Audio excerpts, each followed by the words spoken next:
Thank you, everybody, for coming. It's great to see this much interest in a public forum. My name is Dan Van Scalquick. I'm the DPW director, and so I'm working with the Stormwater Utility Work Group to put forward this presentation that we have today, and we'll go through all that we've been doing. Yeah. Just working something on the Zoom here. Yeah. Good. All right.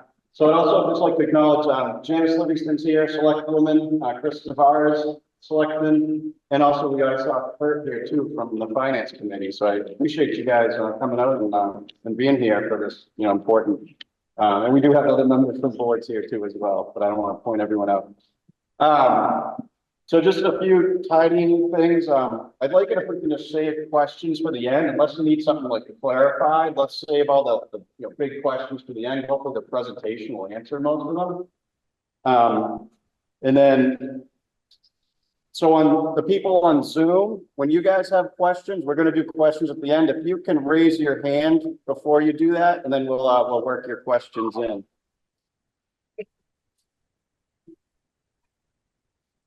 Good emergency, that was good.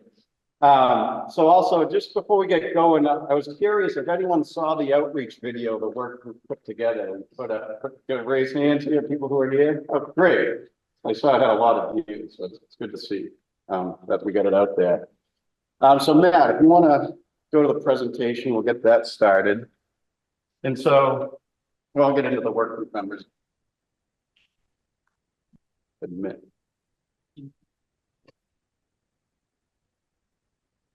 Okay, so here we are, public information and input forum for the consideration of the Stormwater Enterprise Fund. Sorry, I got cut off. And this is the Ayer Stormwater Utility Advisory Work Group who is presenting today. Not working.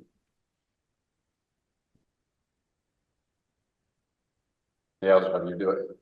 Okay, so the Ayer Stormwater Utility Advisory Work Group. So the purpose of the work group is to evaluate and develop a stormwater utility fund that is an enterprise fund to present to the select board as an option to consider for funding stormwater.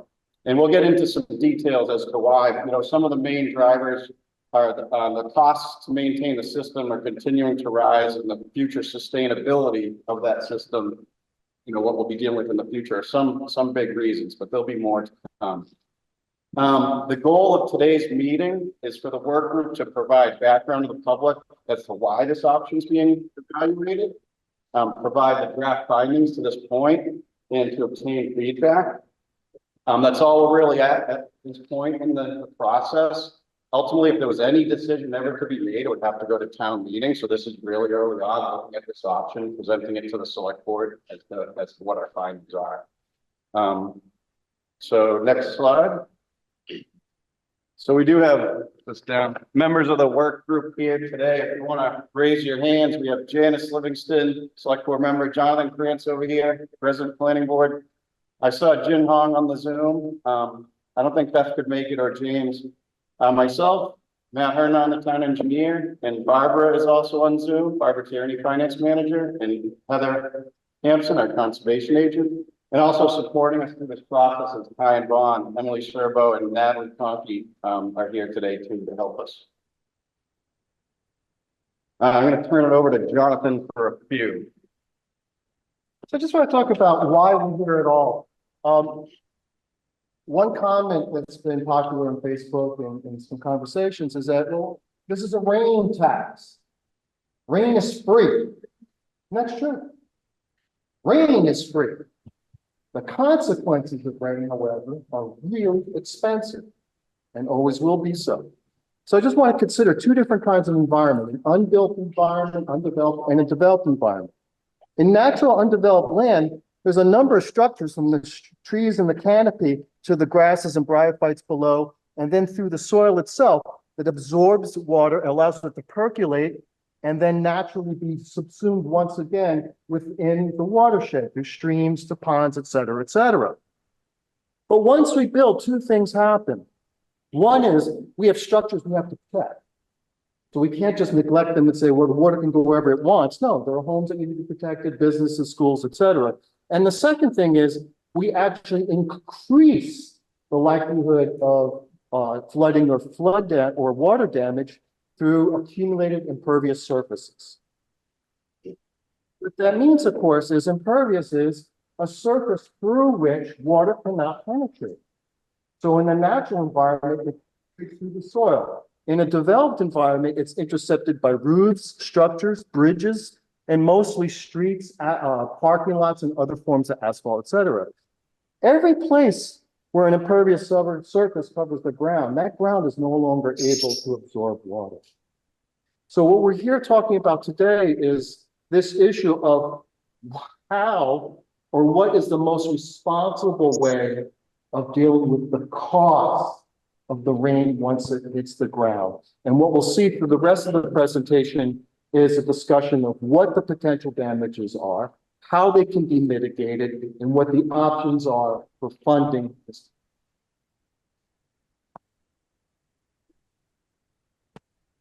Okay, this is Dan again. So I'm gonna talk a little bit about Ayer's responsibilities. And stormwater management is under the direction of the DPW, so it's right up my alley.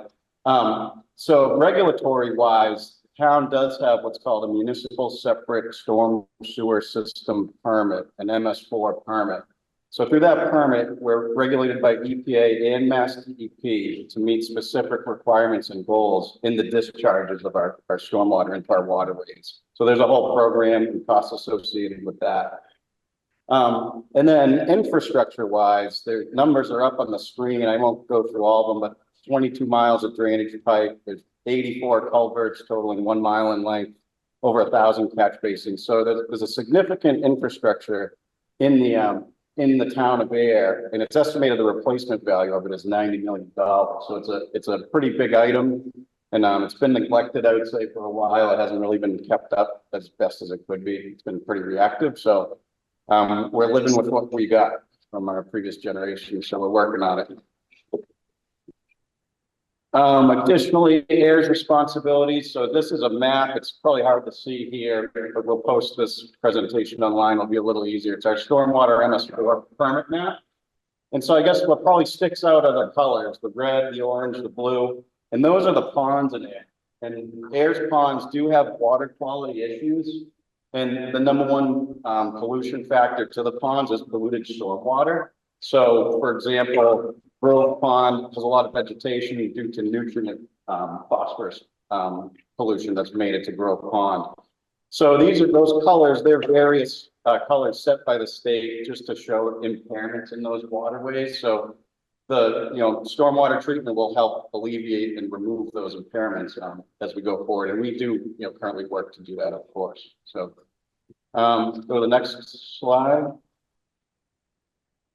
So the MS4 program overview, I think for tonight, I'm not going to get in the weeds on this one, but there's 5 minimum control measures, which we have to adhere to and make sure we're maintaining and in compliance with.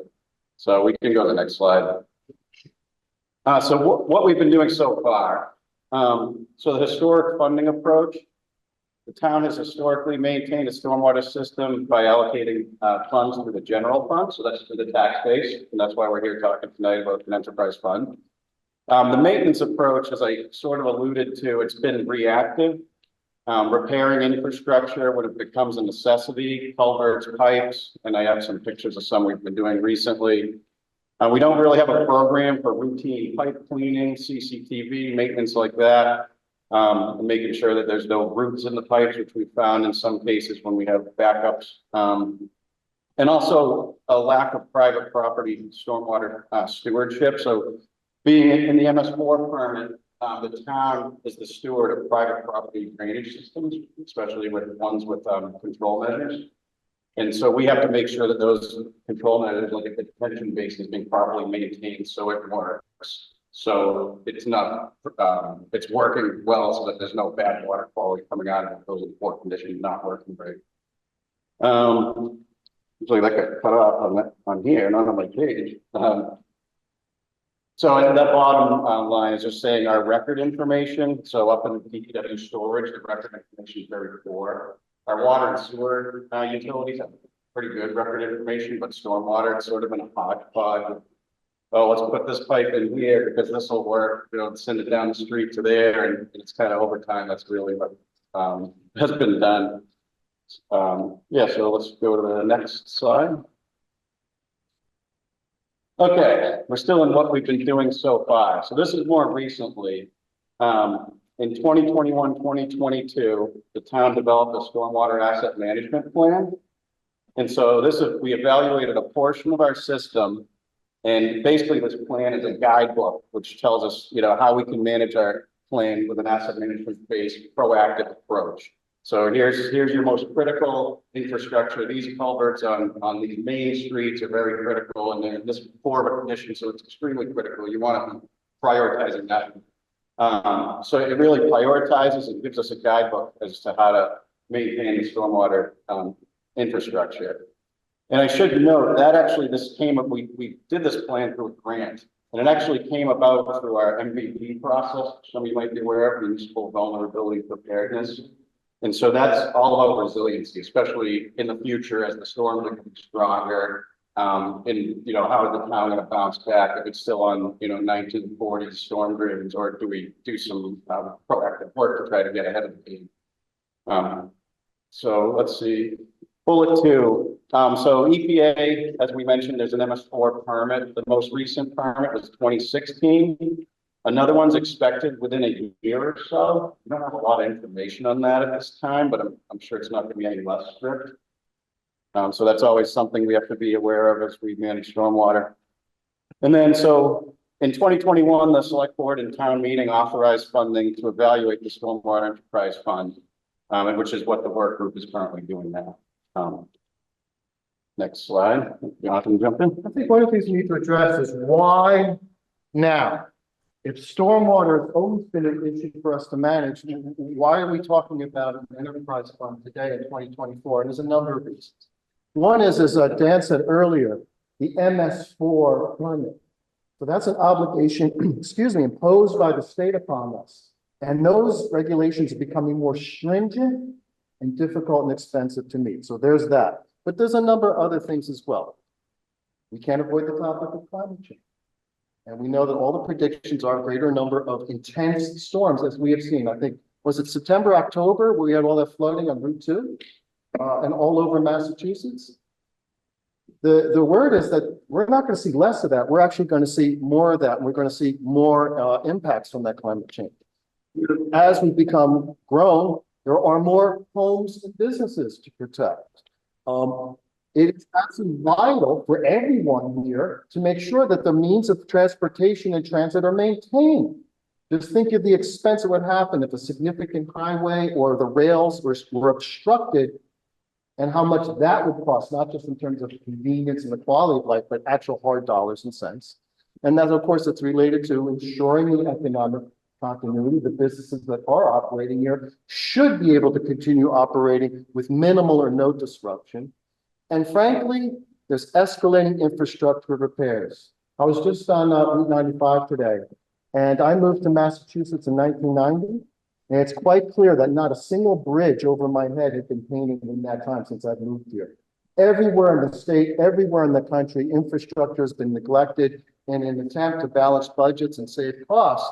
But the truth is, the bills are coming in, and they're coming in now. And particularly in Ayer, we're faced with overdue repairs that can no longer be deferred. And Dan's got some very frightening photographs that's going to run through in a moment, showing the condition of some of our culverts, bridges, and other structures that are needed to separate stormwater from the structures we depend on for our ordinary lives.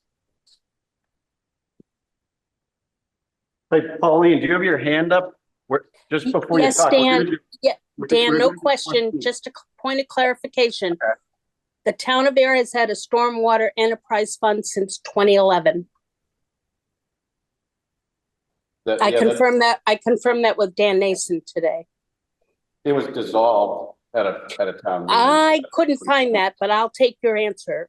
I'm not going to argue the point with you, but I could not find that in any town meeting warrant. So yeah, there was one in the past. So we're looking again, the management of the town is looking at this option. Okay, we can go to the next slide. Yeah, so we'll take a trip around town, some of the things we've seen. So this is a private property where there was a sinkhole and a culvert and it flooded their whole yard where their trailers were going. And actually the town's drainage system connects into their system and then goes down and out. So we do have some skin in this game in that sense too. So let's see some of the other things we've seen.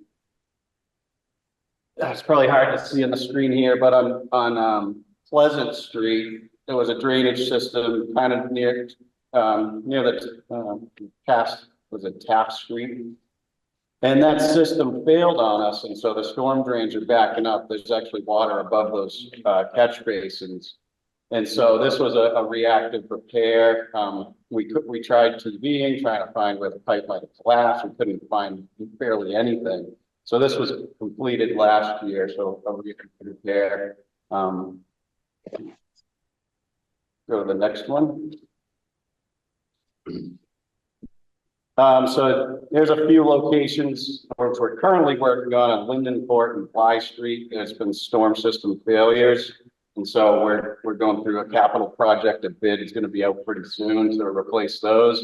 So it's kind of the mode we're in. Sort of, we have some money to do some work each year, but we're really just reactive and getting it to work. The Devon's Crest neighborhood, similar. There's pipe collapses we know of there, and we've done some evaluation, but we really need to do a lot more.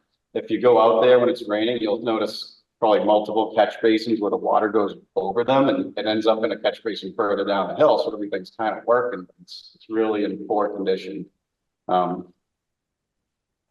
Next one, and everyone might know this. This is Nashua River over by the railroad bridge with Pearson Road. So this was last year, it flooded out really good.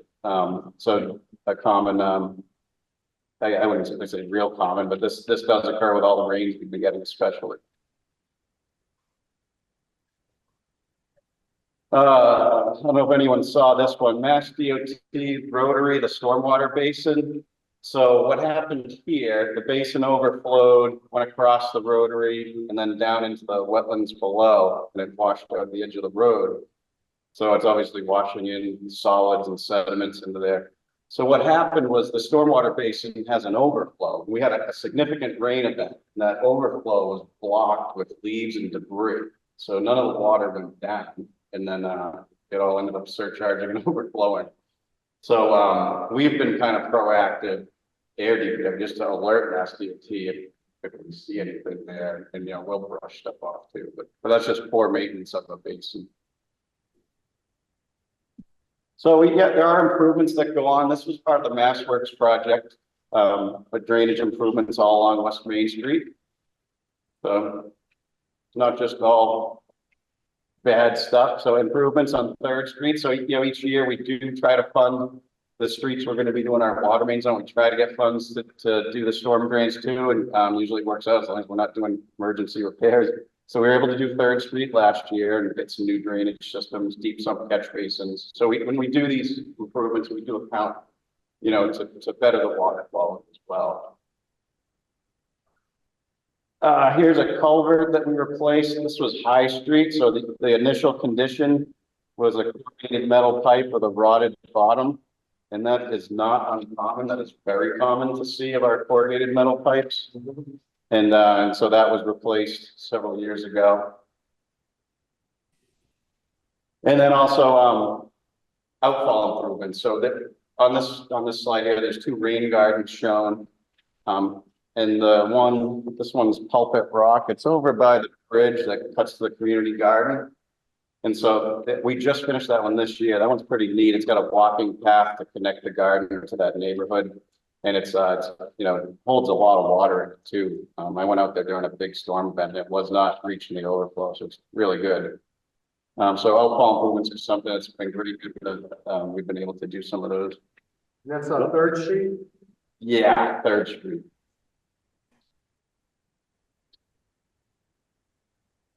Okay, next. Okay, revenue projections. So the historic budget, the 5-year average, we were spending around $240,000 per year. And about 200,000 of that was just capital improvements. So you're talking pipe replacements, culvert replacements, and that's usually small culverts because the larger culverts cost a lot more.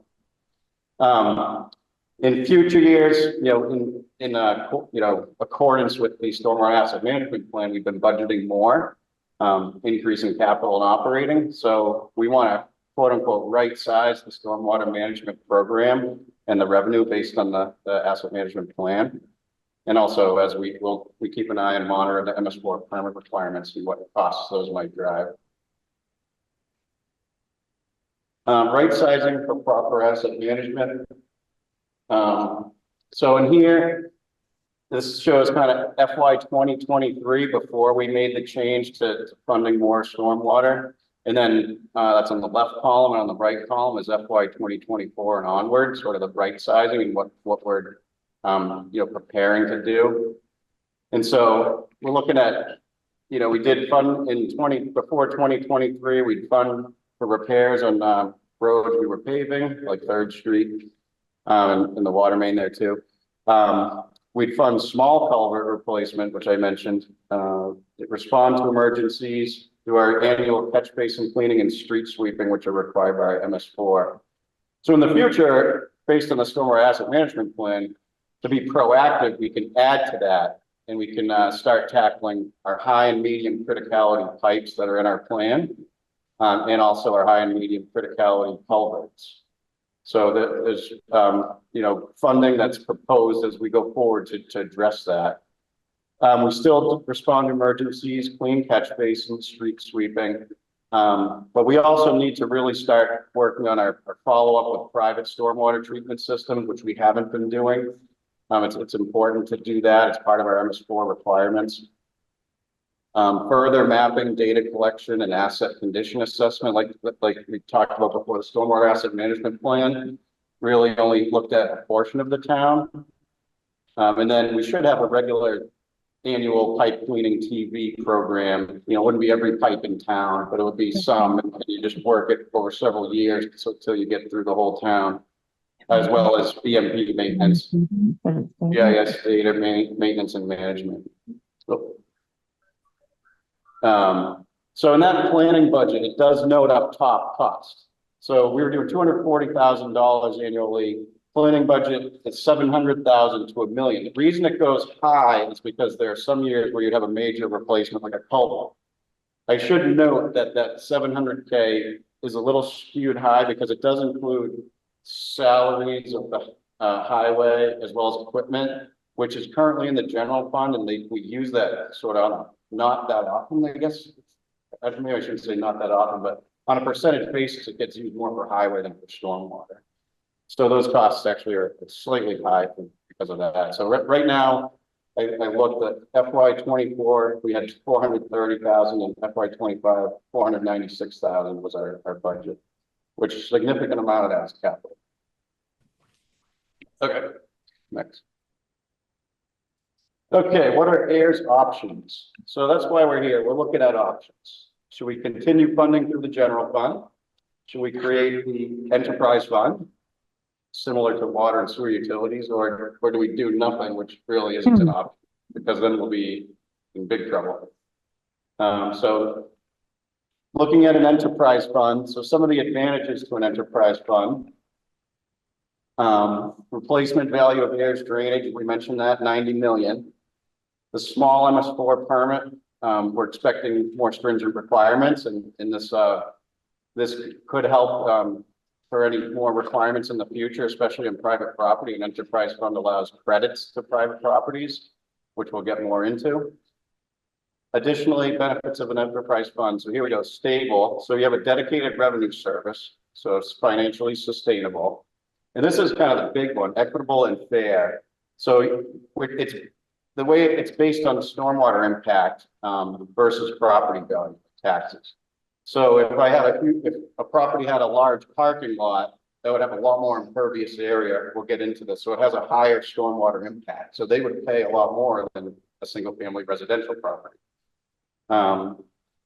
It's a flexible fund. The utility can pay for all aspects of the program. You know, especially when we have a culvert replacement, we can debt that similar to a water and sewer enterprise fund. And it doesn't have to go against the taxes. It can be worked into the program.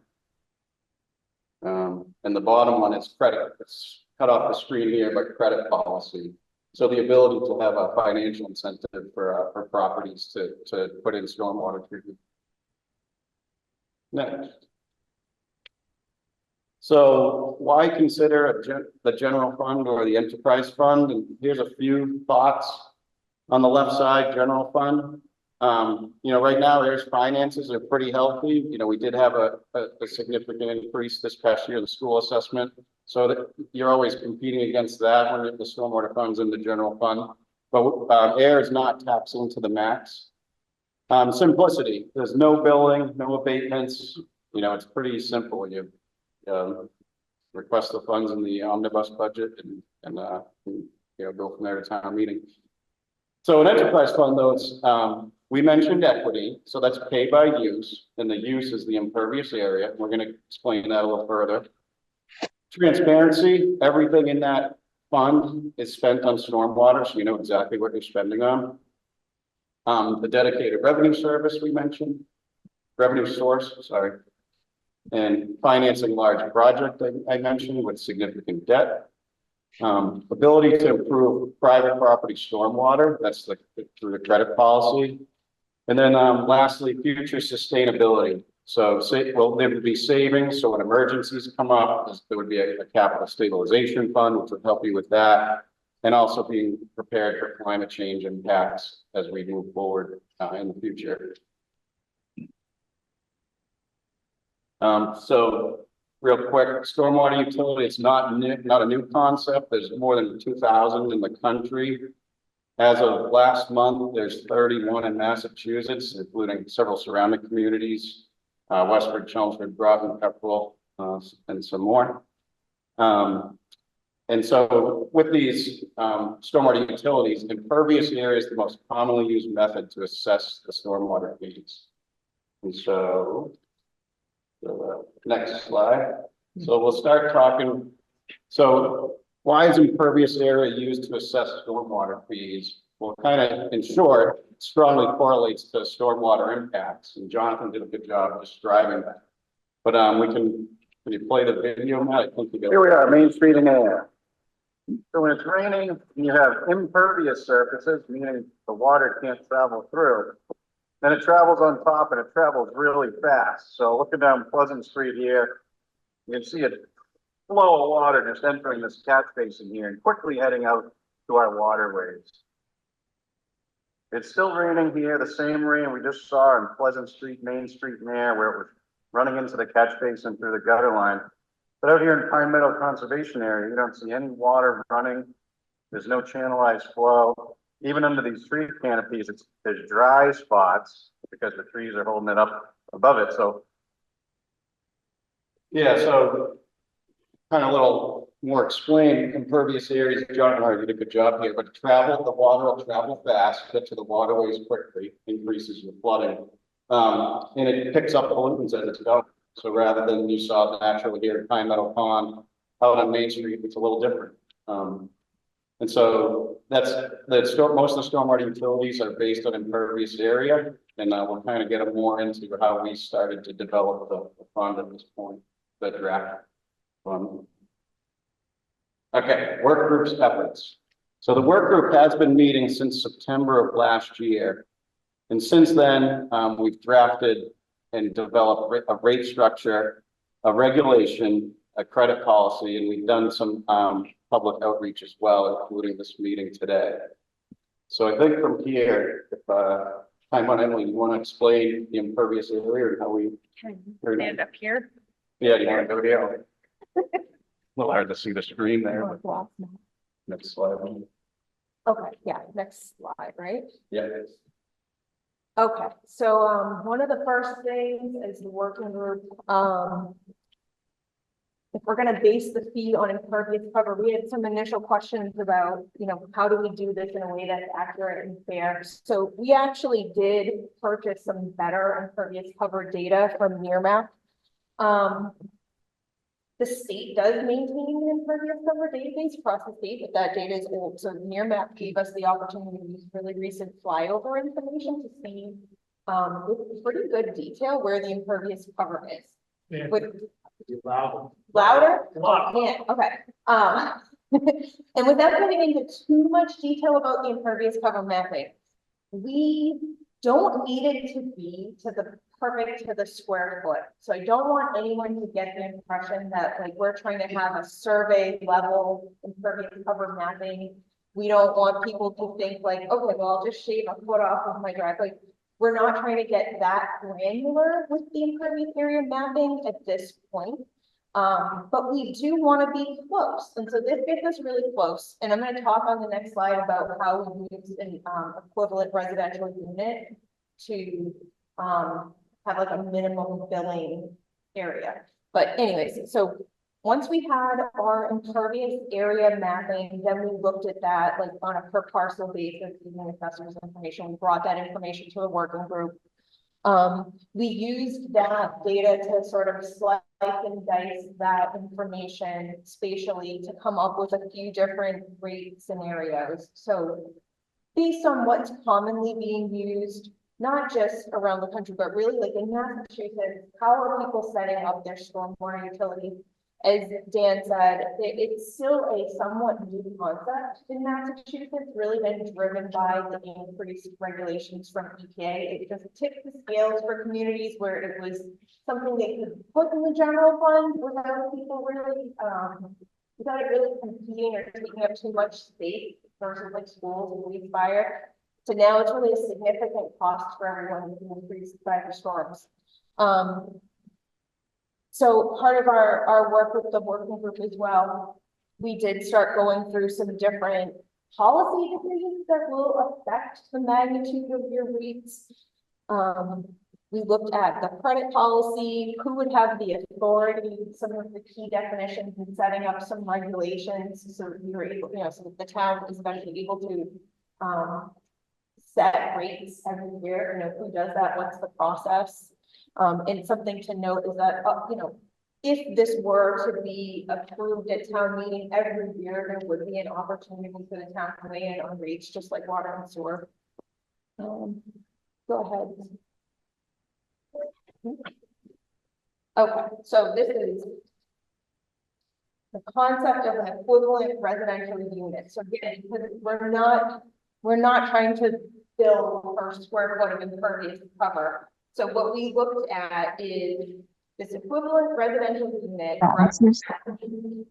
It represents the median amount of impervious area on a single residential property. So what that is for air is 3,200 square feet.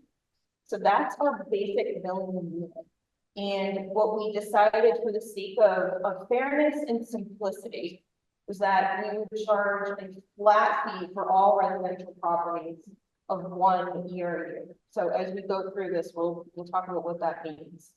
And then for non-single family residential, which that starts to sound confusing, but so for multi-family residential, townhouses, condos, commercial, industrial properties, we are going to scale up that 1 ERU to the actual impervious cover on that property. So if we will go through a couple of illustrations, but if you have 10 times as much pavement as your average single family home, will pay 10 times as much per year.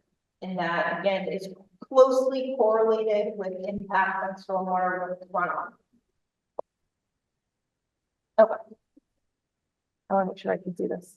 All right, so this is an example, just so you can see it, of a single family residential. Now you would not be, all of the right of way is not billable. We're not charging anyone for the road and your sidewalks. But it would be your driveway, if there's patio showing up in your rooftop. So you can see that that's a pretty good approximation that we're getting from Nearmap. And then you go to the next one. So this is, what is this one? Willow Road. Do you know what that is? I didn't ask you before. I don't know what business it is, but Berkshire Boulevard. What was the word? Compressor company, so it's right there with going to PNL. Okay, Yeah, it's one for sure. so it's a commercial property. Yeah, commercial property. But, okay, so this would be So that's it. 22 times as much impervious cover, so they would pay for 22 ERUs under a fee scenario. And you can see it's got a much larger roof, parking, and driveway. This Yeah. is, I'm out of time. I have a long opinion. It doesn't take up any more land or impervious space than anyone else. Why should I pay 10 times? They have a dirt driveway. So you would not pay 10 times more. So you would pay, if you are on a footprint that is the same size, because if you're within 3,200 square feet of impervious area, you pay 1 ERU. But it's a ball. That's okay. So then you would take that bill and you would even, it would be a smaller bill because you're going to divide it by the number of units. Does that make sense? No. To just kind of extend to what he said, okay, so you've got a multi-unit that you're equaling, okay? But how is it being billed? How is that getting billed to them? So that they can see that they're not paying the 22 ERUs. Yep. So we haven't really got to that part of Okay. this. So we would tackle that if this were to move forward. The devil is in the details with setting up the billing. So we would be looking at like apartments, condos, townhouses to see what was the most efficient way to do the billing. Places with like a master meter might get one, if you're getting one water bill, you might get one stormwater bill, and that'd be up to you to divide it among the tenants or occupants of that. If you were receiving individual water bills, you might be able to send out individual stormwater bills. So it depends on how your billing system is set up. But the intent is where you have those really efficient multifamily developments that are taking up less of a footprint, they should be paying less. And then if you have shared pavement, that would be lumped together with like, say, 10 units. If there were stormwater, if there's stormwater treatment happening on the property, you might even be able to get credits for that. So it should be a benefit. Go ahead, Sam. So why would the town not choose to require permeability rather than charging for it? So the town is, and Dan can jump in, but there's a two-pronged approach to this. So so the question was, why doesn't the town just require permeability? And I guess I would extend that even to better stormwater management, right? Like, why not just require it? So there's two things that are happening. Like for any new development, redevelopment project, the town is required to have bylaws and regulations that address those projects. So new projects coming in have to meet a higher standard, and they would likely benefit with less of a fee because they're going to be implementing stormwater solutions that the town needs to see to meet their permit with EPA. So those are new projects coming in. But then you've got some sites that have not been touched in a long time that really are not up to current standards. So they might receive a higher stormwater fee, and then they would have an incentive to think about doing site improvements to lower their stormwater fee. And that's again a huge benefit of the stormwater fee is that you can reduce your bill. Yeah, let's do one more. I think we want to make sure we go. Hypothetically, if I was going to build a commercial building, could I leave my parking lot unpaved?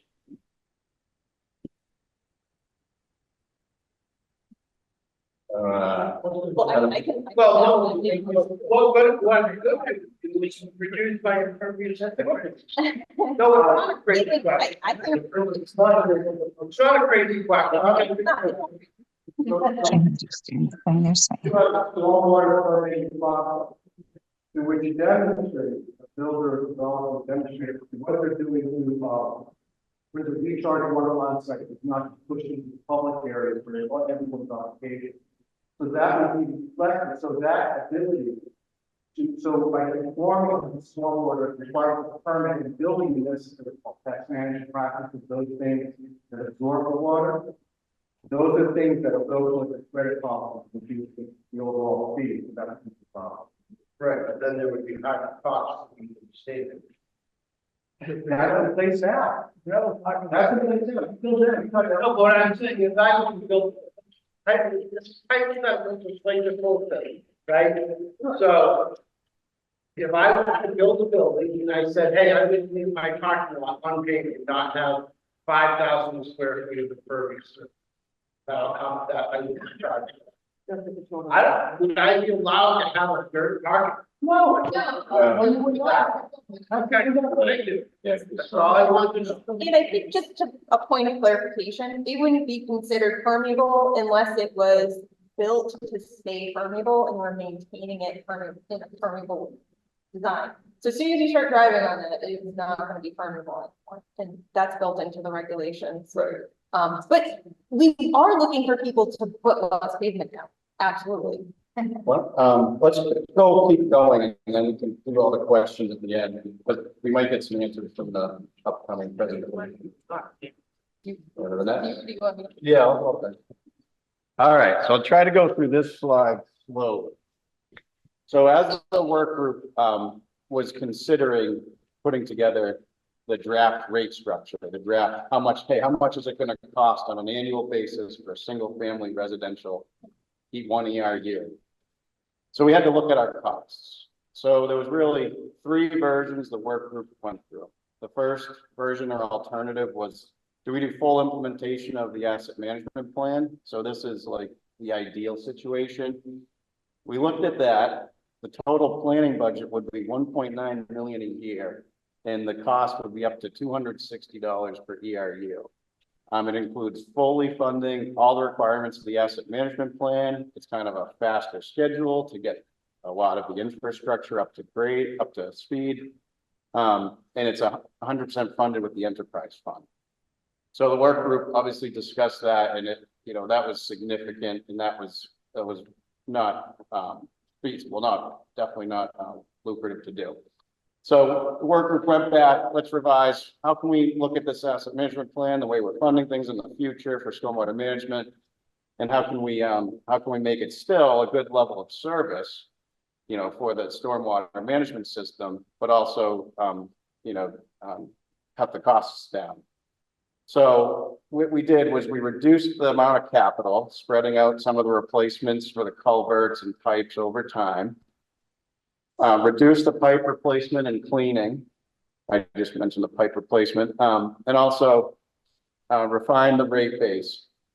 So that would get us, and we also kept the vehicles in the general fund, which kind of should be anyway, because they're used predominantly for highway activities, the ones that get used for stormwater.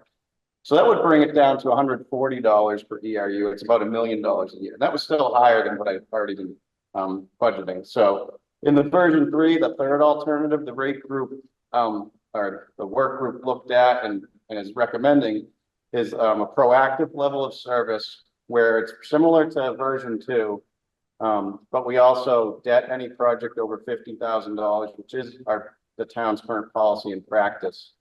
Further refine the rate base and average $200,000 per year for vehicles, and we move the highway salary also outside of stormwater. So that gets version 3, and this is the big number, $95 per ERU, and that's an annual fee. So that's what the stormwater fee at this time in the current draft the work group has done has come up with. For question? I do, I have a question. And my question is, does this program address pollution, water pollution at all, or is it just storm water? Because like in Pittsburgh, the greatest source of pollution to the natural river is coming from the combined stormwater and sewage. Yeah, so the question is, does this address pollution, stormwater pollution, this program?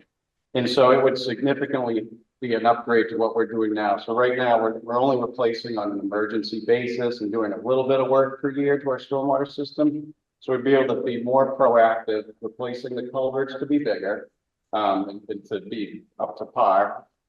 We'd be putting in water quality treatment, when we do our stormwater replacement, we'd be doing more of it. So, you know, if we're replacing more pipes a year, we're doing, you know, more water quality installations, deep sump catch basins, outfall improvements, things like that.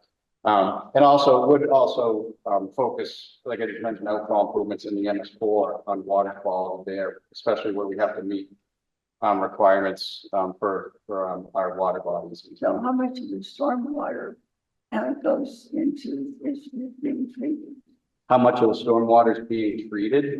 for water? That's a tough one. You know, if I have to be looked at how much of the system goes to water quality. Right. You know, most drainage over time is designed just to get the water off the road. That's it. Right. Now, the standard has changed and you need to treat for water quality. And, you know, you already mentioned having a better program to look at private development that's already happening and making sure that those stormwater quality treatment structures are actually being maintained. So there's definitely a water quality. But Yeah. the capital is just a huge cost. If you look at it on a dollar percentage, that, you know, doing a big culvert takes up a lot of bandwidth. So I would think that over a period of years, it would be much less expensive to deal with the pollution at the same time you're getting the stormwater rather than to deal with the separate issue. I think they come hand in hand. As we're making upgrades, it's a redevelopment. We meet the stormwater standards to the maximum extent practical. So we try to put in as much water quality treatment as we can when we do a stormwater project. And so, you know, if we're doing them more frequently, more projects, there's going to be more treatment put in, tackling that pollution. So, yeah. I just want to go what exactly. Okay. So in 3, we added the highway salary. We're not added, that came out of the enterprise fund and stayed in the general fund, which is where it is now. And, you know, the percentage of time the highway department spends on stormwater as opposed to highway isn't it's much higher percentage they spend on highway tasks. And what else do we do? We Netting. Netting $1,000 to spread out the cost of. But it is less service and upgrade or. No, it's yeah, it's more Yeah, it's more. Yeah, the cash flow is better in the scenario. I think if you're. There's a lot of math behind that. And right, and was a lot of very complicated tables and spreadsheets that we put together, and also in the background, as we work through all these scenarios, we need refinements to the mapping side as well. So it's not like 100% straightforward with that math, because like the rate base, based on various policy decisions we're making, we're able to like refine what we thought was really going to be a role area.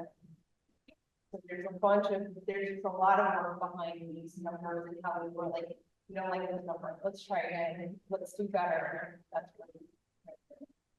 Yeah, let me just finish, then we'll get to questions. We're almost done. All right, when we go to the next one, Matt. So we also, this is after rate structure. Now we're looking at the regulation. So an enterprise fund would require a regulation. Our water enterprise fund has it, our sewer, ambulance.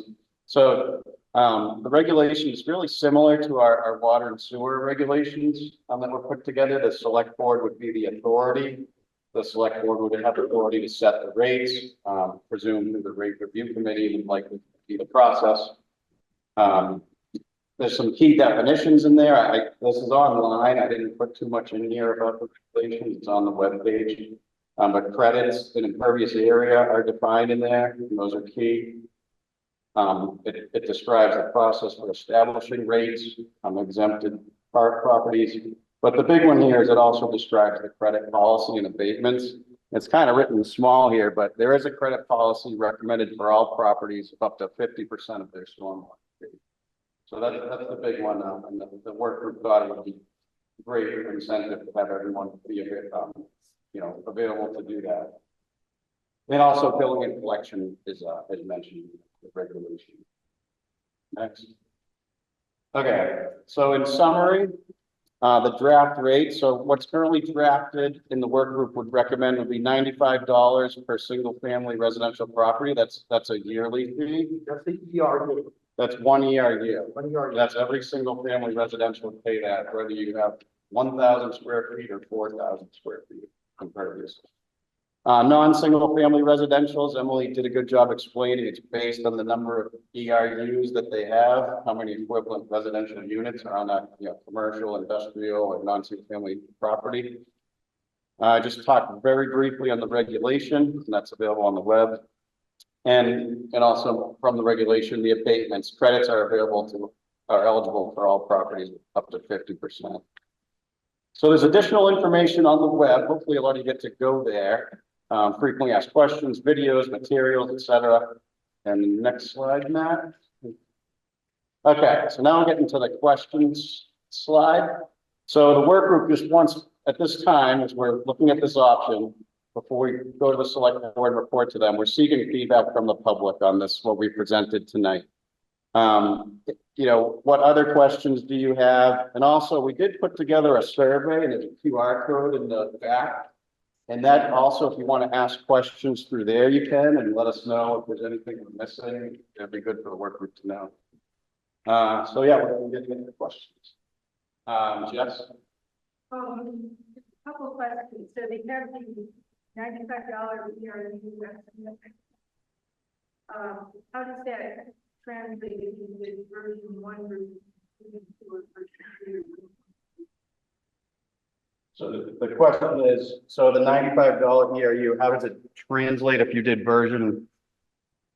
So version, what were the numbers for version 1 and version 2? Can you go back to the slide? Yeah. Yeah, so in version 1, it was 260 per Right, ERU. That's annual. 140. Version 2 was 140.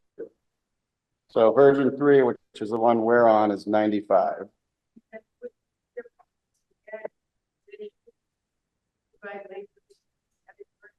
So at this time, I don't anticipate it. We haven't looked a lot into the billing and administration. So at this time, I think we will be able to utilize our water and sewer billing already. That's kind of the big thing, is the administrative costs on that end. And that's another advantage to the single family ERU. It makes it a little simpler because it's a flat fee for every single family residential, and really the abatements and most of the things we'd expect to get would be the bigger properties, but we would see. I think you've done Bodies. No, most of the work is capital work, which we mentioned. So we're really going to there'll be contractors doing work in the physical work replacements. Last question would be, this happened in the past. There was one on our regular tax bill for the omnibus, So that's the question we always get. So obviously stormwater would be taken out of the operating budget. And so at this time, I think it's around 100,000 that I have in the operating budget. So that would come off the books and it'd go to the enterprise fund. But then every year you always have, an increase in the school assessment and things like that. So the stormwater funding that's in the operating budget now, it's very small compared to the overall operating budget. So I don't think you'd notice it's. But, yeah. Mike. Thank you. Couple of questions. Is the DPW currently responsible for privately owned systems for maintaining those? So no, it's privately owned systems have to maintain their own systems, but DPW is responsible to make sure they're doing them. So they have to submit us an annual report, and we have to make sure and follow up with them and make sure that that's happening. And so that's really something that we haven't had to do. We haven't been doing. So it's part of this. So the town is not on the hook for private systems.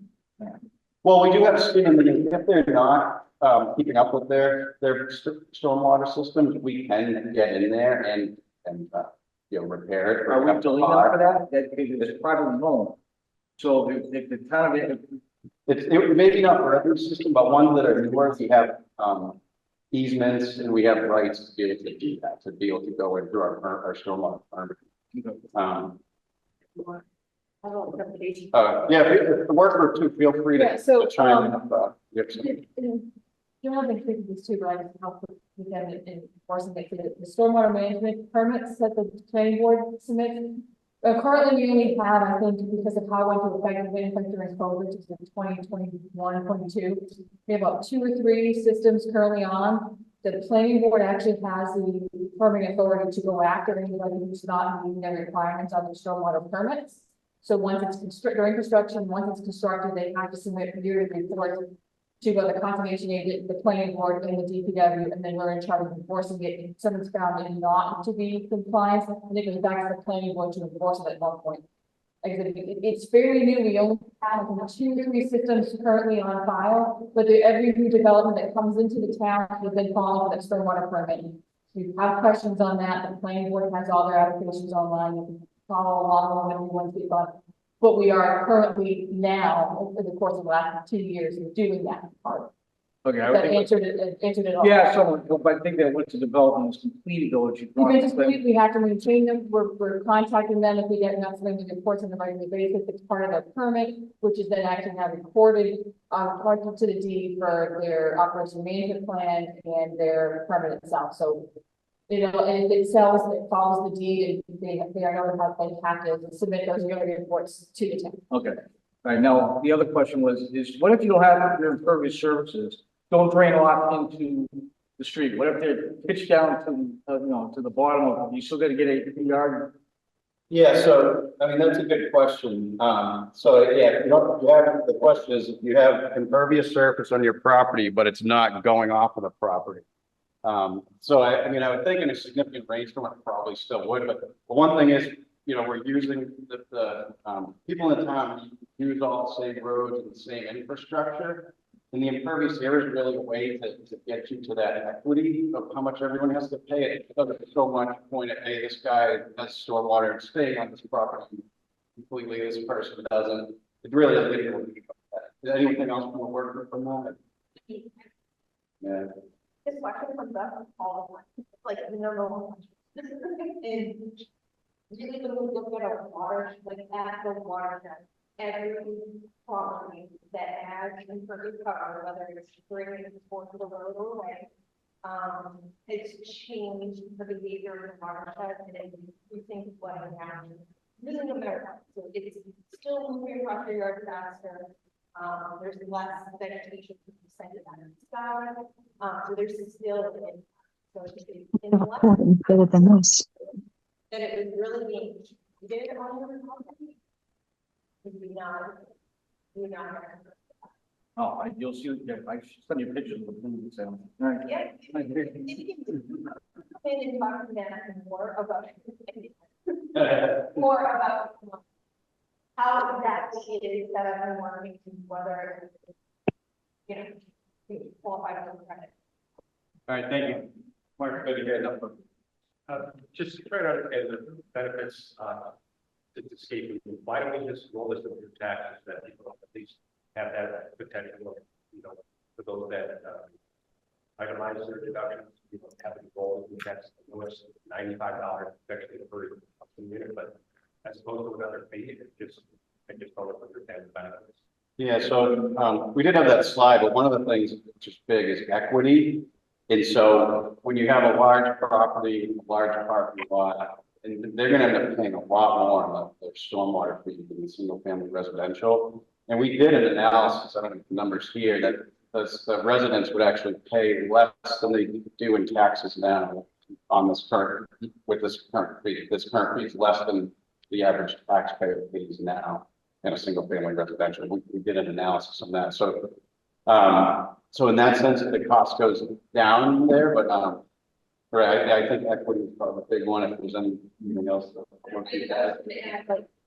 any taxes on properties as well would not normally give, but the taxes, so they would have to pay to a market as well, so just add and go a little bit above. And then, sorry, follow-up question. You would jump on the button and ask them if anything can happen, but I have a detention base on the property that I'm paying taxes on.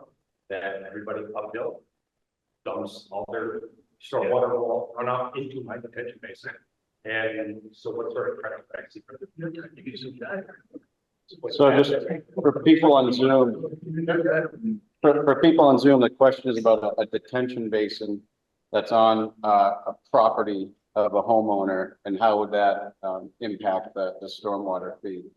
So I think the way it's set up now is that, you know, that detention basin is owned by the town. I know the one we're talking about, and maintained by the town. So unfortunately, I don't think it would count towards any homeowner credit in that case, unless there was, we'd have to really look at it.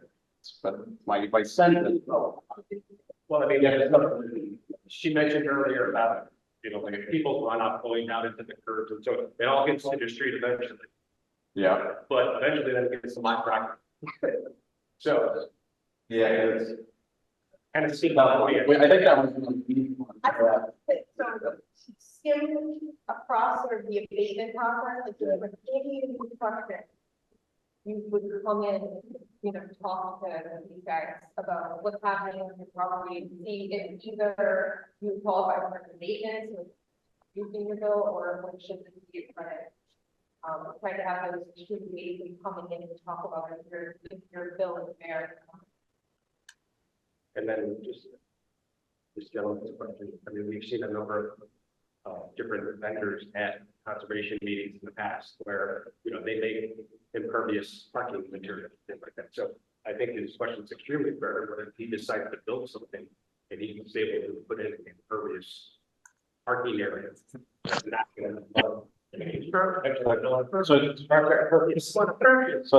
the question is, so for Zoom, the question is if they decide to put in a pervious parking. So that would be credit eligible. That would right up the eligible. Yeah. Yeah. So, how was the 4,200 calculated? One part. The 3,200 square feet. I just really don't think that multiple going forward. Because what does it matter? I mean, it would have been vacant. So there's two questions. One, how was the 3,200 square feet determined? And the second was why would a multifamily pay more than a single family? Yes, is it property, the land, or is it sidewalk? I don't talk to the low. Not necessarily. Speak up. Well, no, that one example would be 22 more, but if you're, it will be, look at some examples now that I was thought check all those. Some families were gonna take less, it absolutely depends on how much the area. Footprint. So if you're looking at that, you wanna talk about 3,200 and anything else? No, I said 3,200. Put it out for everyone, you know. Gotta be, it's a picture. It It could be on a web. But I mean, we look at it from the inspector data and the map that we have, we hold every single family residential property, we measure the map and for the cover, and then we took the lead. Yeah, I mean, I don't want to. I'm not going to do it. They go out my tenants. Look up his property. Yeah. Yeah. When you started over here. The rules of this, how do you calculate, for instance, a ranch house and a colonial of the same square footage have two different square footages on the roof. Ranch would have much more roof surface than a colonial of the same square footage. Is that going to? Yeah, the count the roof. Is the roof, how do you count the roof? Just from looking straight down. Yeah. Right. Just by Yeah. So a range house would take up more space of the same square foot to living. I have to figure out how to talk to new buyers coming into town with real estate. And that would be a question I can see on the engineer about this for you know, for 2 seconds. One thing to remember is every single family residential property, regardless of paying more than they're gonna be. No more, no less. So if they had 100% paved, they would pay the same as someone that's more. No sense whatsoever. But okay. Great. I have two questions. One is, when you keep talking about possible abatements and credits, what are some examples, or does that not apply to like the individual residential unit? Is it something that I can have abate, like I can do on my home, something different to get credit? Yes, so it applies to any property, so even single family residential. So basically, any impervious area you have, put in a stormwater treatment that treated that impervious area, you could get credit. And so the process will work that you submit to the DPW and you know what you're doing, and we could go from there. Right, so it's not so much keeping the stormwater, as you were saying, on the property, it's more treating the stormwater before it leaves your property. Yeah. And then the other question was, there's not any bulleted allotment of funding for education for the public about stormwater, and it seems like this is something that's going to, you know, impact our surface water quality and our P, so it's there should be some allocation of funding for education for the public about the, you know, what we can do abate on our own properties and keep the stormwater on our property. Yeah, I think as we administer, if this were to go forward, that would definitely be part of it. Yeah, that would be included in educating on the credits and what's available and what the process is. Just in general, we do have education for stormwater management for our sport burner, which is somewhat related, but this is related directly to credit also. Great, thanks. Yeah, yep. Pauline.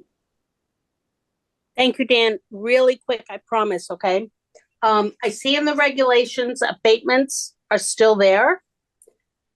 And I know working group was advocating doing away with abatements. Can you speak real quick on that? She's the one. Well, the working group had a discussion on whether to, we discussed what to do with credit policy and what abatements and, you know, who should have, and where we landed was, for every property to be eligible. We didn't want to exclude anybody from potentially lowering their stormwater fee and improving stormwater. And I don't know if any work group members have anything to add to that, but I think, that's what the work group thought was the best way to move forward. Section 5 speaks to credits, section 7 to abatements. They are totally different. And I'm just questioning, are abatements still available to those who believe they are being overtaxed? Hi, Pauline. So, yeah, the abatement part of this, I believe, is obviously you have this massive property and you get a big bill, because this is correct. You can come to PTW and question it, and we can double check, and if it's incorrect, or change it. That would be the abatement process. The credit policy is really just if you have some sort of structure in your property that lessens the load of stormwater to the town. Exactly. So my question is, is the abatement policy, the working group recommended be abolished, still in the regulations? I'm confused. I don't remember. We didn't I recommend. don't remember the moment when the working group recommended that. I'm not, I don't know what you're talking about. I'd be happy to send you a copy of the meeting notes, Jonathan. I was at that meeting. Well, I don't Anyway, think we. I'm not gonna debate it tonight. agreed No, on it. I don't want to debate it. I just want to know if the abatements are still in the regulations. Yeah, but Okay. abatements, yeah, they're still there. And to remind everybody too, if, you know, if you have an abatement, you've gone to DPW, you and DPW still don't agree, you can also go before to the board. Selectmen, exactly. Thank you, So Janice. I just want to remind that to people too, because that's happened a few times over the years. Right. Thank you, So. Janice. I appreciate that. The other question I have really quick is the estimated residential cost for residential is $95, the ERU. What is the commercial rate? That's variable. So if you have double the impervious area of the average house, then you'd be paying twice the residential bill. Yeah. So the base rate is 95 and commercial properties can then multiply by the number of square footage? It's 95. As of right now, 95 is still. For the single resident ERU, Yes. for one ERU. Yes. And So- didn't we say commercial was 22 ERUs? That was just that one example. So That was just an example. that was an example. So really how you calculate is if you had, we usually calculate was 3,200 square feet, that number. If you had a commercial property and it's double that, then you would have double the residential bill. If you had triple it, triple the residential bill. That's how. Yep. Calculate. Two last questions. If taxpayers are paying for stormwater management now, and we are then being billed individually at $95 per ERU, will we see a reduction in our tax bill? So that came up a few minutes ago, and I think, obviously the stormwater budget would come out of the omnibus. That would no longer be there, which is somewhere around 100,000 a year in the operating year now, because most of it's capital. But you'd obviously still have other, like the school assessment and other things that are in that omnibus budget, and the stormwater budget's very, very small portion of that budget. Right. I wouldn't see a significant change happening. Yeah, I don't see any reduction in our tax bill, but you know what? People need to know that. And then last question, Dan, and I'm sorry for this. Where is this PowerPoint you presented tonight? I did not see it anywhere on the link. Yeah, so that hasn't been posted. We're gonna post it after this meeting tonight, so it'll be up on the webpage. Okay, thank you so much. Appreciate all your information. Thanks, okay. Mike? Okay. Are elderly housing places or places like children's parks, assisted living, are they gonna be excluded or included? So at I mean, this I'm time, afraid that there are rents going up that they're gonna tack that on to the residents and elderlies. yeah, so presume the question is, are elderly housing or complexes like that excluded or exempted? So at this time in the draft regulation, that is not exempt, it's still included. No, we talk to town council. Yeah, we're gonna do this. If that, if legally we could do that, then sorry, can you? We talked to town council about legally we could do that, we're in the funds from the fee, and the license that is not typically become installed. Well, they would not get that. You know, people, it's not exempt to the. Oh. There's no there's no senior in town. So just to kind of also add on, so a church, for example, they're not taxed, but they would still have to pay this, right? Yeah. Okay, I just want to make sure that that gets heard too. Amen. No fun. Yeah.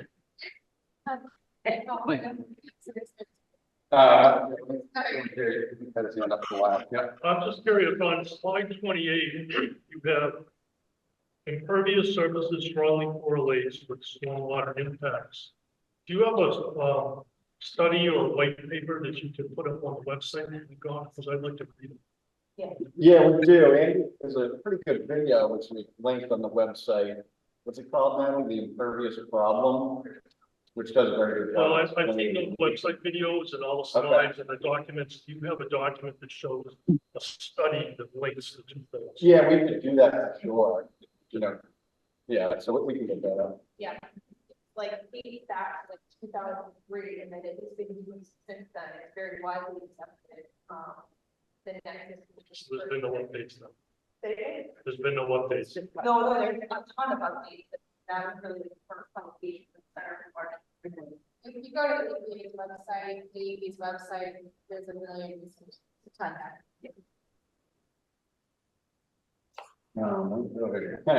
Yeah, just to summarize, so you're pretty much saying that any person who owns a single family home in town under say scenario 3 will pay 95. You guys have looked at all the residential property in town, well, with an average, it says some have 2,000 square feet, some have 5,000 square feet of impervious, including the roof, the driveway, whatever it might be, patios and so forth. And you end up with an average of about 3,200 square feet for a typical house. Correct. You then take that and say, there's no commercial, you simply go to a multiple of that, you have a bigger commercial parking lot. So if your commercial parking lot is 32,000 square feet or something like 10 times inside of 3,200, you would pay $950. Correct. Something like that. That's kind of what we're talking about. Exactly. It's not a commercial rate, it's a residential rate, it's simply a square foot rate. Right, that is right. A lot of the other communities have set it up in this manner, so, pass through those communities, pass through legally, so it's been an acceptable way to use. So, Okay, so now I'll have a hypothetical question. So all the new projects that come to us with the planning board have the stormwater regulation they have to pass, but they have to go, they have to go to wetlands, they have to wetland protection act and so forth. In addition to that, we require them under the state law, all state laws now require any new construction to keep the volume of water that lands on the site, cannot discharge off us. So they're gonna design it for it. So are you saying basically that if a brand new project comes into town and it's designed correctly, it'd be eligible for credit? that's right. Yeah. Doesn't seem right. See, I would try to exclude that. Just because you're doing it by state law, I don't think you're entitled to a credit to help pay for all the other infrastructure in town. Because the way I see it is every person is paying not just what's going on their land, it's tiny. But we're actually paying a percentage of the whole operation of the enterprise fund, all the structures in town. So I would not let commercial property come in and do everything by the law and say, wait a minute, now you got an exemption and a credit. Because they're still gonna use all the streets, all the drainage, and everything that's outside. So I don't see the credit high. Okay. Well, the credit part, if you, depending on the size of it, say it's, 5 times the 95. The credit could be they're only paying 4 times the 95. Right? So that would be a credit, but there's no exemption. I don't think we've decided on anyone being exempt. 50%. Yeah. And everything would have to be in a case by case basis. They do have to apply, it's not automatic. So Right. I'm not saying, I didn't think it's about, just saying, I don't think it's a good idea to give a credit, but there was something by all current regulations. I mean, Still pay it. you see what you're saying, I mean, they are putting these stormwater treatments. Exactly what we're paying for with the credit policy, so if you're in a new development. I think you showed on one of the slides, the credit would be up to a maximum. Right, up to maximum of 50. Yeah, 100% of your site was treating to meet state and local standards, you get a 50% credit. No, sure. But as soon as you're, if you're looking for any types of like waivers and you're not really getting, the full stormwater standard, you're not eligible for that full 50% credit. So it's gonna have to be reviewed pretty closely. It was hit number the 3,200 is the multiplier basically that's. Yeah. Correct, 200, 1 year. This gentleman, Brad. Yep. Can we go to the different versions slide? Yes. I want to get rid of that one. Yes, all right. The top two. Well, those are just there to show what we've talked about. Yeah, and our Okay. efforts to Right. reduce it. Yeah. Okay, and so MLP has had his hand raised up for a little bit. We're gonna get to him after this. Slide 34, Matt. Yeah, pretty close. Anyway.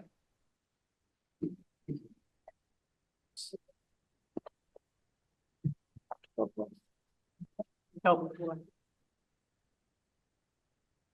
There, oh, there you go. So I guess on this, I'm looking at it, the thing that kind of throws me off is the least desired to me would be version 3 with the deading of projects over 50,000. I can't imagine there's a lot of these projects that are under 50,000.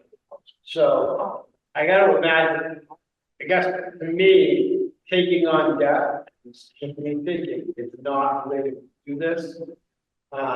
So I would say version 2 or version 1 is probably the best. I don't think taking that's great time, but so if we look at that 104 or the 260, the other cautionary thing I would say is if I'm a developer, I'm going to locate my business in Ayer, this is going to be one of the factors.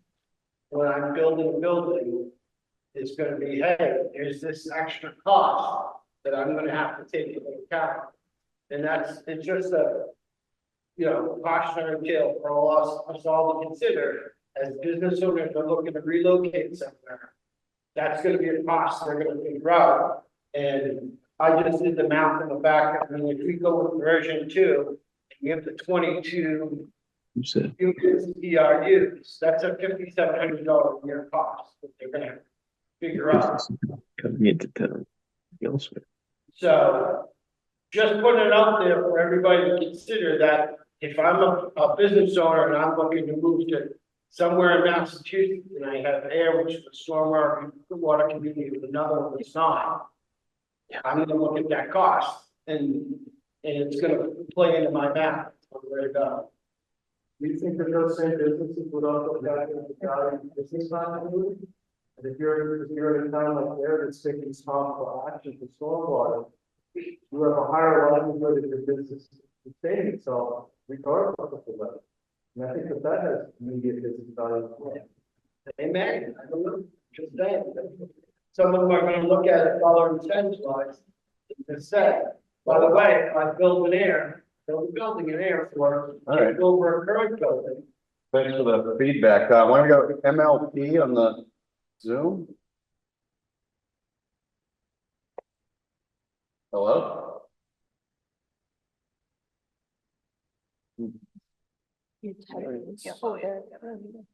No, he's. Yeah, you're unmuted. Yeah, go ahead. What was your question? Were you asking if we can see this? No, we're asking MLP who has their name up. Yeah. Speak. Someone's on Zoom, ready to speak.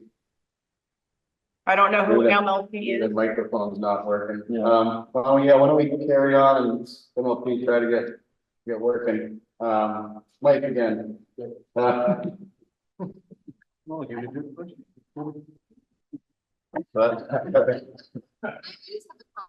A lot of people seem to be hung up on the numbers and the multiplication factor and all that.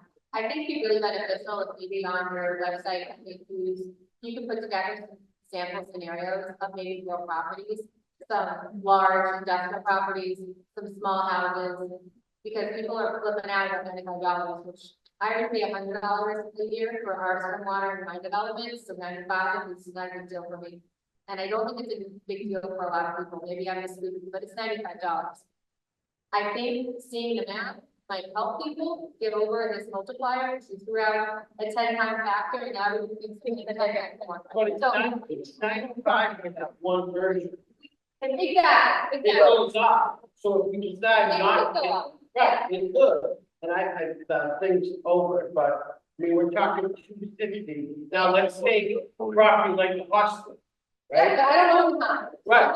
No, but the owners of the hospital may say, hey, this is the cost that we have to. Yeah. right. It's, I mean, it's a fair point, you can either accept it or it's a fair point. I'm an environmental leader for a manufacturing facility, a large manufacturing facility. It's the cost of doing business. We have to, I do stormwater stuff all the time. We have to do it in order to stay in business. We're not saying we're gonna move out of Massachusetts because we have to deal with stormwater. It's the cost of doing business. Citizens understand that. So I will happily pay $260 to have great stormwater infrastructure. Not everybody will agree with me. I'll pay 95, I'll pay 140. I'll pay whatever you need me to pay so that my house doesn't go away one day because I have a retention piece behind. So I think if you guys can put together some numbers, I think it would help everyone to visualize what they might be paying if they own that huge property. We have the house. You have some. Parcel viewer. Oh, yeah, the parcel viewer. Oh, right.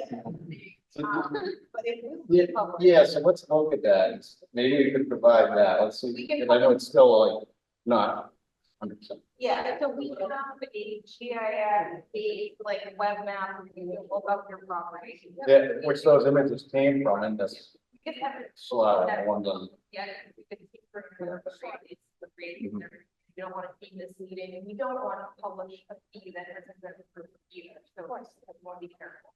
I just want to add one thing. So then looking at these different versions, I just want to remind that version 1 would be like a really aggressive replacement of our base. So they're doing like a major project each year as opposed to a major project every couple of weeks.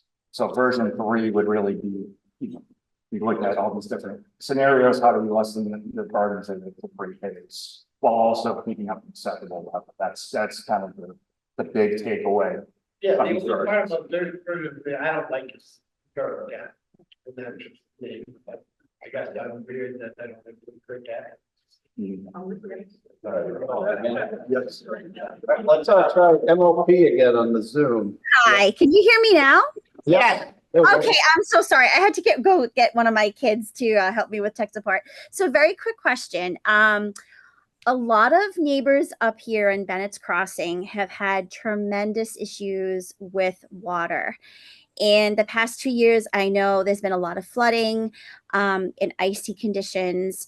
We actually were able to get a letter of permission from the town to connect. And actually, our MRATA is coming this Wednesday to connect us. But I guess my question is, I don't remember if it was the summer of 21 or 22 or 23. Bennett's Crossing, which was built in like 94, 95.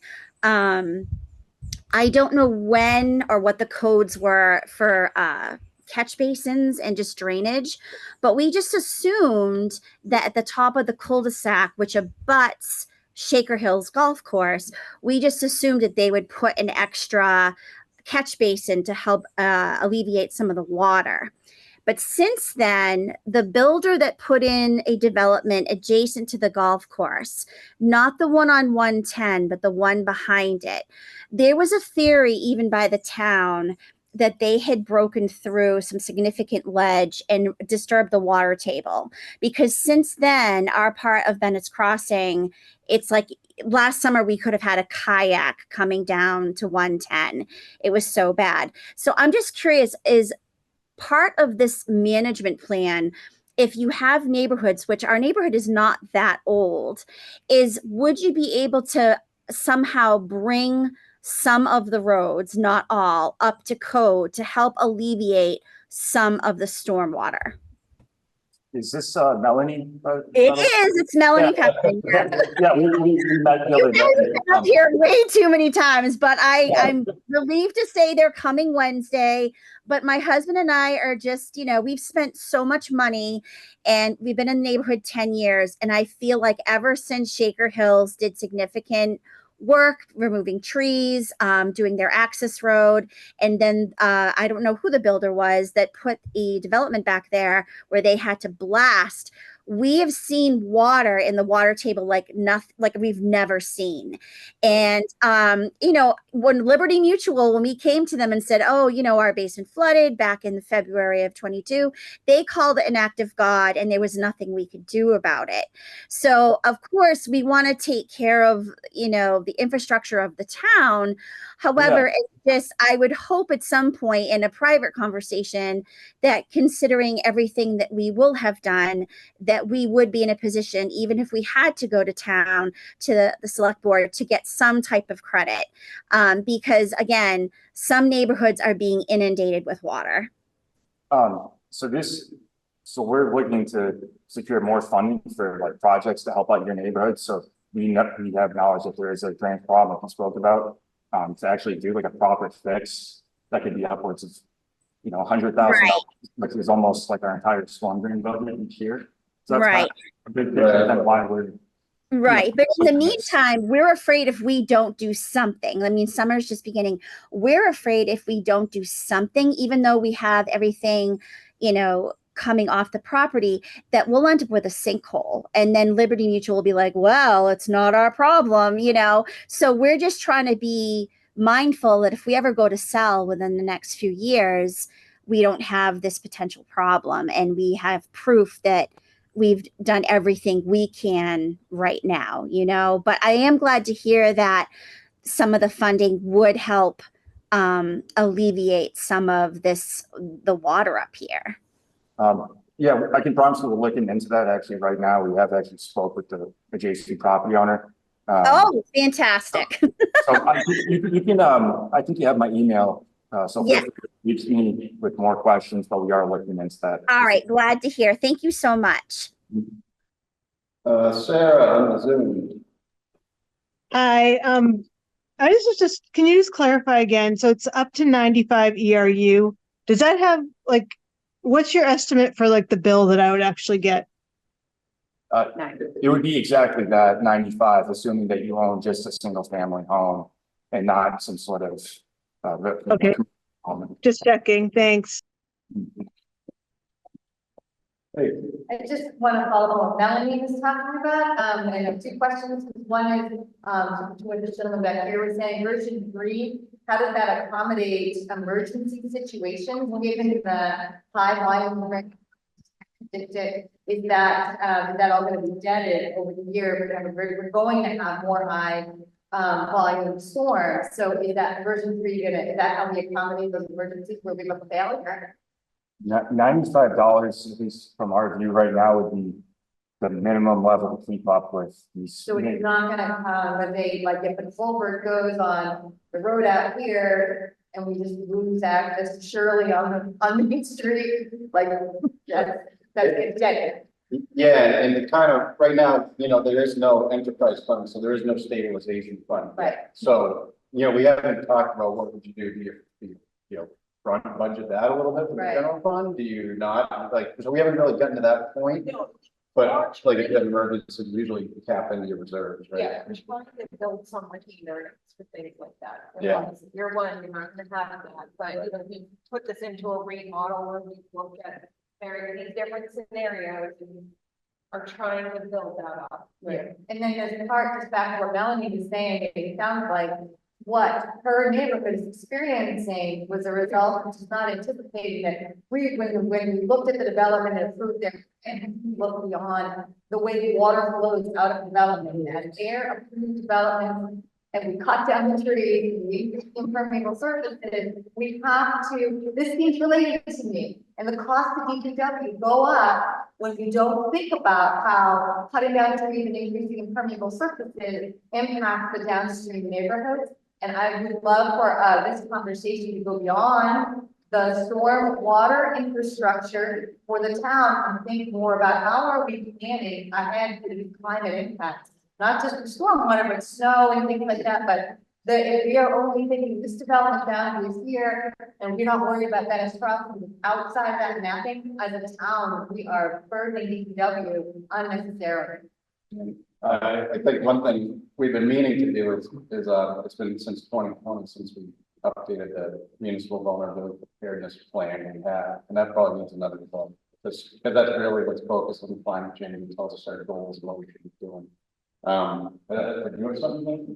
No, I was gonna say, new large scale developments, which is subdivision, there's quite a stringent stormwater permitting process in which they have to demonstrate their responsibility. So no one gets rubber stamped. And by the way, to get the stormwater permit, those plans have to be certified engineer, which is the state standard for acceptability. So yes, we do take that very seriously, and that is part of the process. We're also playing catch up too with properties that weren't under those guidelines. Yeah, Right, that's a 40, 50 years ago. Yeah. Big day, Right. Okay. Yep. When do you anticipate this going live?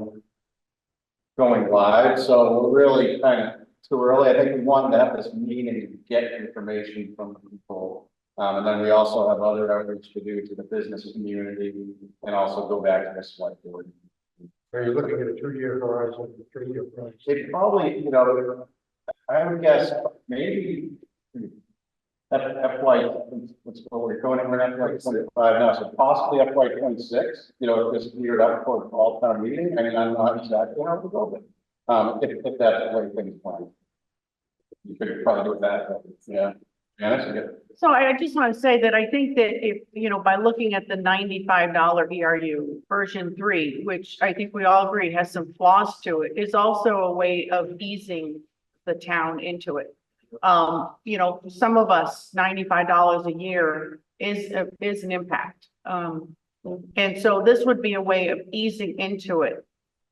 if approved, and if this goes forward, and even if we just start at the 95, you know, the thought is to put it within the rate review committee, which is an open meeting, with minutes and an agenda that people would be able to attend, and we've had people attend, and be discussing it as to, you know, is the current rate fine, or would we need to raise the rate? And then that rate review committee, be it water, sewer, or potentially this, goes in front of the select board for a public hearing, where again, you know, the people would be able to attend and voice their opinion. And, you know, that's when it would get approved. So it would always be in this open process, should this go forward. So I just want to remind people of that also, because I think that sometimes that gets lost. But I think that's one of the reasons why we're kind of looking at the 95 to at least start with. You've done the initial costs here. Have you looked at any anticipated increases over time? So, yeah, we actually, I think we did a 5-year projection at this point, you know, capital and operating, and that's what this, you know, led us to. And we, you know, as it's mentioned here, we did spread out some of the capital replacements.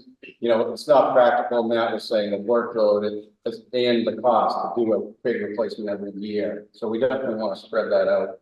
And, you know, it's financially better for the town to do it that way as well. Well, I guess what I mean is if you say 95 per ERU, so are you telling me that's going to stay the same for 5 years? No, that will get looked at every year. That's what Janice was alluding to. So the rate review every year we look at, you know, we reassess our water, our projections, and, you know, see where we're at. And so you don't have an initial anticipated increase?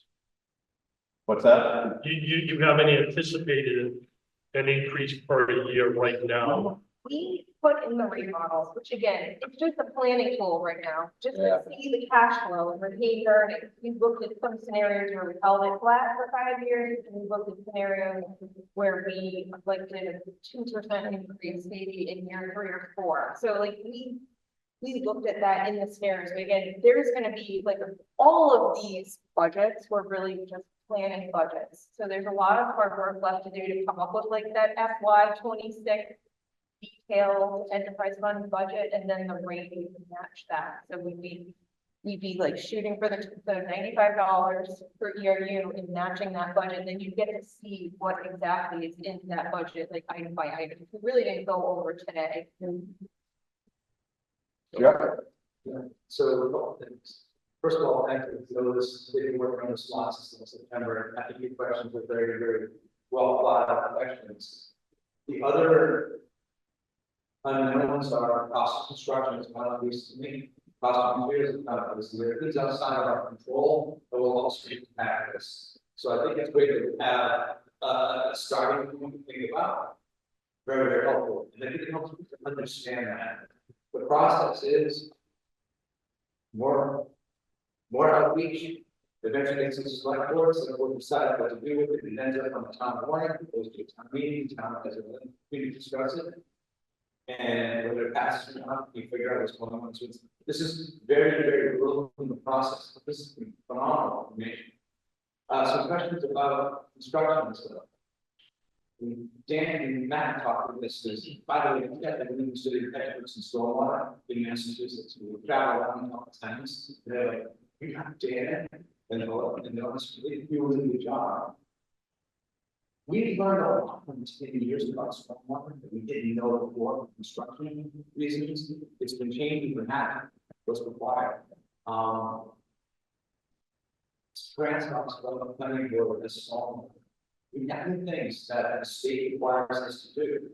So if you have a lot, you don't realize you got to do unemployment, the calls, stuff. You should just be dependent on detention basis. That's so the cost of construction has changed also, and the impact of the water on the property and mitigating through that. That's just been happening from the beginning of the industry over years.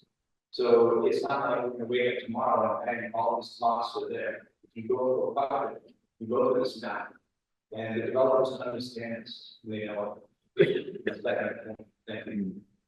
Thank you. To follow up on that, Jeff, I know there's a culvert right by your house on Oak Ridge Drive, but we've been trying to replace. So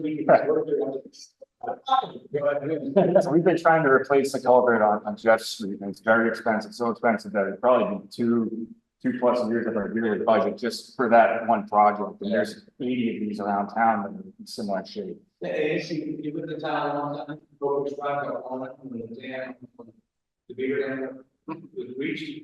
That's what we're talking about. That's the 90 size wall. The road was closed. Everyone on it was driving once. Over Causeway, it's on, so. Stuff like that is, that's 85, 86 volts. That sounds right. Yeah, something like that.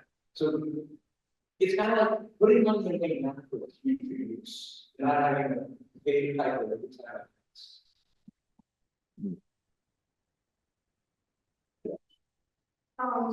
So the decision to approve this or not would be a town meeting vote, not a ballot vote as well. It would only be county. And my mind is like. They just go back to 95. Planning number is blah, blah, blah, plus or minus 25%. Is that where that number's at? 50. It could turn into 190 here, whatever we're okay at. Yeah, guys. You were just. No, I mean, I think we kind of vetted a lot of these costs and we feel comfortable with that 95. We wouldn't show you that number unless we were comfortable that that was kind of the upper limit of where we want to be with these rates. And we've done like peer comparison to other communities in the state. We've looked at the total cost of the infrastructure. Like if you look at that $90 million of infrastructure number, if you replace 1% of that a year, you're just under $1 million a year. So like we feel pretty comfortable as the working group with this, like continuing with that as the proposed fee. And again, you got to go through a lengthy public process, so it could change. But where we are right now is we feel pretty good about that. It's what we haven't talked about either is like, we are significantly increasing this budget. So like, it's going to take you all some time to just ramp up to that higher level of output of projects too. So like, even if we went to this, it's going to be really hard to get those projects out the door, right? So the $90 million is what is under the deluge authority versus, like I said, there's some infrastructure that has to be maintained by the property. That 90 million, I believe, is all. That's public stormwater. Okay, mentioned about spreading out the capital, spending across various projects. So I'm assuming each one of those capital projects is more than 50. So what is it? How does that $50,000 taking on debt for any of the projects, does that play out? That become additional line item in the budget? Tax phase, what happens with those projects? So we'll go to town meeting similar to, so when we do a water project. For example. Just the West Street. Yeah. That's town meeting, right? Yeah, or Sandy Pond Road, the sewer cap. That was 1.25. So that goes to town meeting, it gets voted there as a next. And then Barbara follows, finance borrows against the debt. So it'd be a very similar process with this one. So that once it's an enterprise fund, there isn't the ballot box question that you're not going against property and taxes with your enterprise fund. So I think we could, a parallel with the planning, there could be some more information and kind of the debting over 50 grand, which I know is on the town typical policy. So, but you're right, 50,000, most projects would be over that. Yeah, so they said, right, so I think we're doing this. Why flax a shiny number when it's really not going to cover everything? Tell us what it's going to truly cost. In fact, to really get to the maintenance stuff. I didn't get in that version too. I wouldn't personally say that 50,000 debt is one of the key points of version 3. I think version 3, if I remember correctly, is really just sort of having several projects in one name to the base level. That's just something. That's really the key point. I mean, because at the end of the day, if that any project over 50K is really in each one of the versions and should be excluded altogether, or at least shown in each one of the versions. Definitely. Which to me, I guess is the feeling that it will be. Because in the first year, when you do that first $1 million project, you're not gonna have all the money you need, right? And then the rate model, but We had the debt service in the rate model. We Yeah. looked at a couple, like, different scenarios in the rate model with getting different types of projects and then building that cash flow, paying for your debt within the model. So it is all in there. Yeah, I completely hear what you're saying. And so like and again, the number of scenarios, so we could draw that line in a different location and say like, okay, maybe we try to fund $100,000 projects just with cash and then debt anything over that. Again, at this point in the process, we're really trying to come up with a higher level of service, right? Like going to from like a minimum to a higher level of service than you've had historically. That we're comfortable with the amount of O&M and the capital projects to start to chip away at this backlog of needs. I don't know. I think we're still fairly comfortable with this. We could look at where you would go in between scenario 1 and 2, if that's kind of, you know. Just the picture presents, right? So Yeah. the bottom, when you throw it in there, it makes it sound like in version 1 and 2, we're never going to go out for any debt for any other capital project. And that is not the case. 100% not the case. You just said No. up to 100, and he's talking you're going to be $1 million plus project. Well, So yeah, even this. Getting to the point where there's no debt point. Yeah, we didn't do a scenario of like everything on your wish list because we could, and it would be, you know, a $3 million budget probably. Right? Like even the asset management itself, we tempered those annual costs. Yep, and we tried to phase the work. If you look at the asset management plan is posted, if you look at the act, there's a big table of projects, like line by line, this culvert, design, construction, it's all in there with the cost. It just ended up, this fee per ERU, 260 per ERU would be the highest in the state. And I think that the working group was trying to be sensitive to, you know, is that really affordable to people? You want me to part of it? Like version 2 right now, has you taking on debt for 2 major culverts.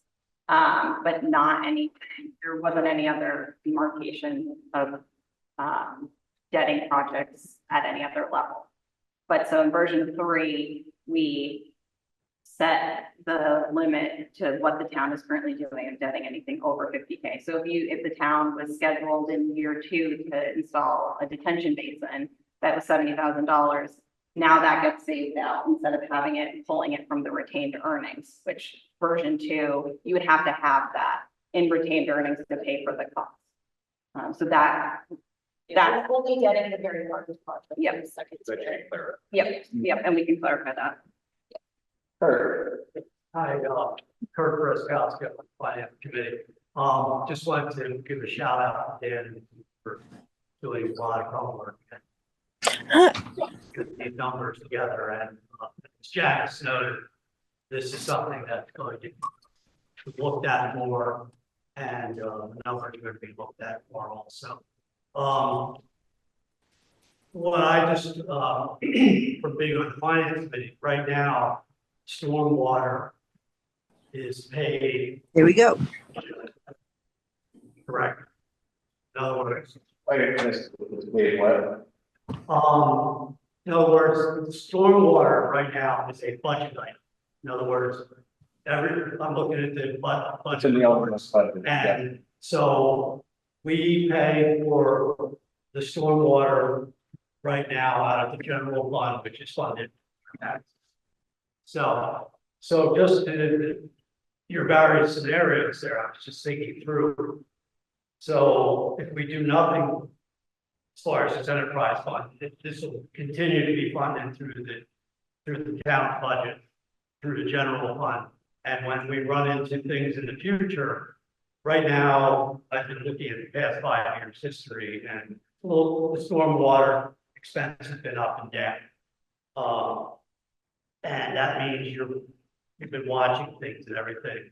But if we run into trouble in the future, or if we need to do more stuff in the future, that budget request is going to continue to go up as part of an item in the town's general budget.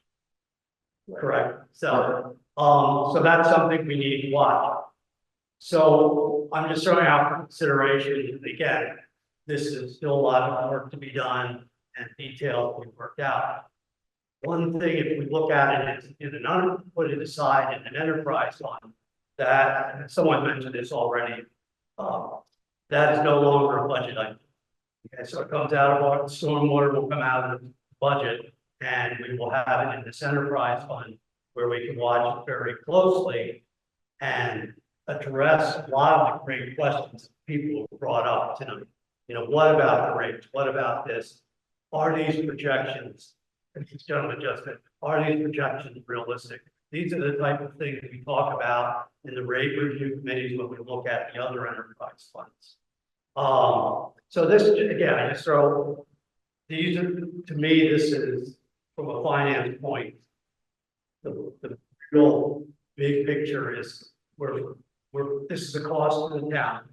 Right now, we're paying it through the general fund. This is another way we're considering on paying it. And I think all the questions and everything will help us make a decision in the future is, you know, how can we best keep control of these costs, monitor these costs, and make sure that these costs are fairly allocated to everything. That's a good summary. You know, you think of one thing, and we can still go for grants, but we always try to be to fund those projects, whether it's design, the construction. So that's still always fun to do. Yep. So it might be too early in the process, but do you have any estimated revenue that you receive based on the number of dwellings in town, if you let that each level? What the revenue would be? On that slide, right? No, I don't think it was. So the revenue projections, all right, so we can calculate. That was there. Yeah, so total planning budget. Yeah, so in the version 3, that total planning budget bullet, so 700,000. That's what right around. Right, But so the revenue is going to be higher because you were accounting for credits. You know what I mean? So the total, we want a total revenue of X amount, and then we're accounting for about 7% in the rate model between credits, abatements, non-payment. So like we're kind of like taking some off the top, assuming with some assumptions. So you're saying in this, you're projecting 700,000 at the 95 level. Yeah. And then 1 million revenue at the 140 level. Yeah. And 1.9 at the 250 level. Yeah. And that's based only on single family, or is that estimate with commercial properties involved too? Everything, yeah. Non-single family as well. Yeah. Mary? I would like to ask a general question. The question is, are DPW properties and other town-owned properties land permeable? And if not, do you have a plan to make them permeable? So when we do upgrades, improvements to our properties, redevelopments, we do plan to bring them up, you know, to water quality code, best management practice code with the state and the town's local bylaw, especially we can. You know, for example, we did put in a parking lot next to DPW. We looked at possibly being able to put pervious paving, but we just didn't have the funds at the time. But we're always looking to do that properties. We did put a rain garden at DPW to lessen the to improve the water quality where water heads out to not quite as broad, but yeah, we do always look at that. It's in the redevelopment phase typically. Sometimes if we have a project that happens to be on town property, we can do and it makes sense with some of the funds we have. That's actually part of our stormwater regulations now. We actually have to look at every single town on property and see where we can actually fit these in. these, like detention basins or infiltration systems, but we will eventually have to construct those. Yeah, that was part of our MS4 permit, and so we had to look, you're right, look at all of our properties where we can put in improvements, so we do have that data. So I would like to commend you. I'm not sure whether it's your department or what department in town directly has signed by Gold Pond for rain garden. And it's absolutely stunning. Oh, thank you, yeah. And very informative. Imagine the sign work like that, called up rock rain garden, that's a very nice connection with the community garden. It's doing great.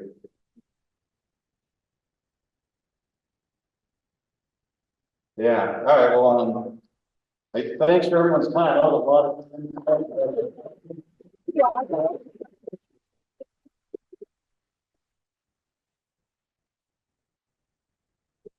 Excellent. If you have more questions, you can either reach out to me, or we have that QR code which is available on the back, and we'll put that up on the website too. There's a Google search.